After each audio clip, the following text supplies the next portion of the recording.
Today I thought I was going to talk about these things, beards, or in my case, a partial beard, because it's a beard fraction. Just like the J-dubs don't want you to take blood, but you're allowed to have 90% of the fractions, which is as good as taking the whole blood, you're not allowed to have a beard. Now I'll tell you a story, and this is a true story. When I was about 15, I had the most awful acne that you could imagine. My entire face was just pimples, pus. It was crap. It looked awful. I was extremely self-conscious about it, and so we went to the doctor. And the doctor said to me, "Why don't you just grow a beard?" He said, "You've got oily skin, it's going to have these problems, and of course you're going to have to cut the tops off them every time you take a shave, so why don't you just grow a beard?" Well, of course, that wasn't an option for me as a JW, so I didn't grow a beard. I just put up with this horrible problem of pieces of tissue stuck all over my face every morning after having a shave, and then trying to get them off and trying to deal with the acne as well. It was an absolute nightmare. It created me so much stress and grief as a teen, and I think it could have been so easily solved by just allowing the natural thing to take place and a beard to grow. But no, that was not possible. Why? Well, just because old Rutherford decided that he wanted to distance himself from Russell. Russell had that big mother bushy beard, and Rutherford wanted to make the new J-Dub organisation that he started after Russell into something that was completely different. He wanted to alienate those people who were Russellites, and they were sporting beards, and so he wanted the clean-shaven look to stamp his authority on the organisation, and that's what has stuck ever since. Now, in case you think, well, there's a change of policy and now beards are okay.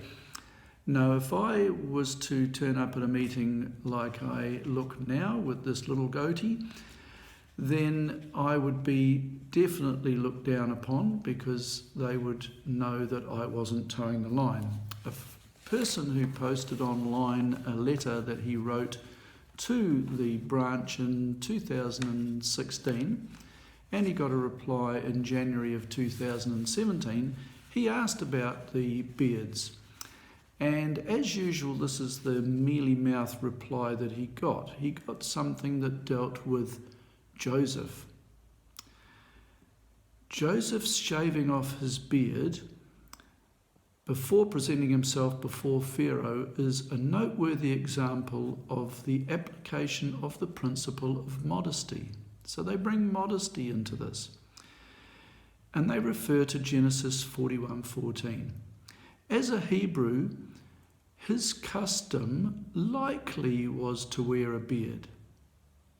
Notice the phrasing there, likely that it was to wear a beard, though not under the Mosaic law at that time. As pointed out in Insight on the Scriptures, Volume 1, page 267, the reason why Joseph shaved may have been out of consideration for the way the Egyptians viewed facial hair. Therefore, Joseph may well, another supposition, have suppressed his personal preference in order to be more favourably received by those with whom he came in contact. In view of the above-mentioned scriptural principles, no, it's not a scriptural principle, it's an isolated scripture taken to be twisted the way that they want it to be twisted.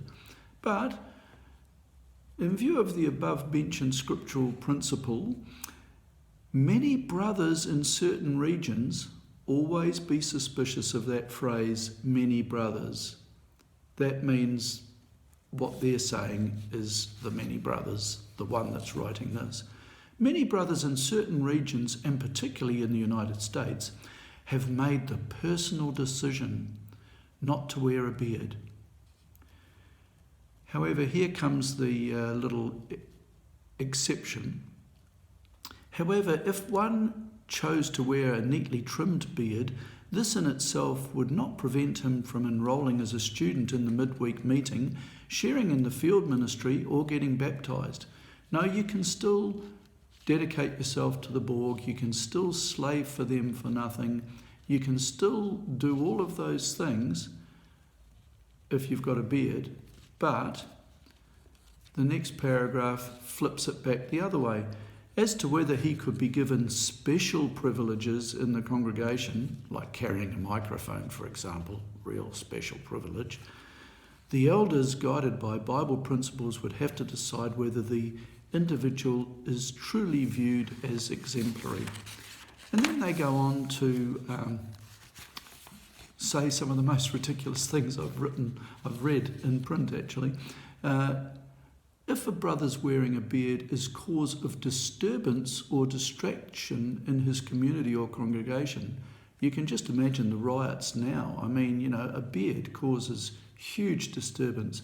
I mean, when I go out in the community wearing this beard fraction, the disturbances I cause, man, you just want to see it. There's crashed cars left, right and centre. There's people lying on the footpath injured because they just try to avoid me because I'm just so obviously creating a disturbance. And this goes on to say that if I create a disturbance or distraction in the community or congregation, the elders probably would decide that the brother would not qualify for special congregation privileges since he is not exemplary in showing modesty, which includes respect for the feelings or opinions of others. What a load of rubbish. I mean, this is just ridiculous rule-making taken to the extreme. So that was my little rant for the day.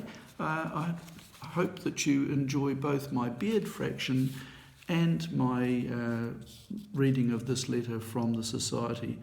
I think the whole thing is just a storm in a teacup. There is no other reason for them banning beards or for jumping backwards and forwards, flip-flop, to make people think that beards are okay, but then to say that they're not really, but hey, you can still join up, but we won't give you any privileges. All of this is just rubbish. Really, it was Rutherford wanting to stamp his authority on the organisation back in the 20s, and he came up with this idea to distance himself from Russell. It's that as simple and straightforward.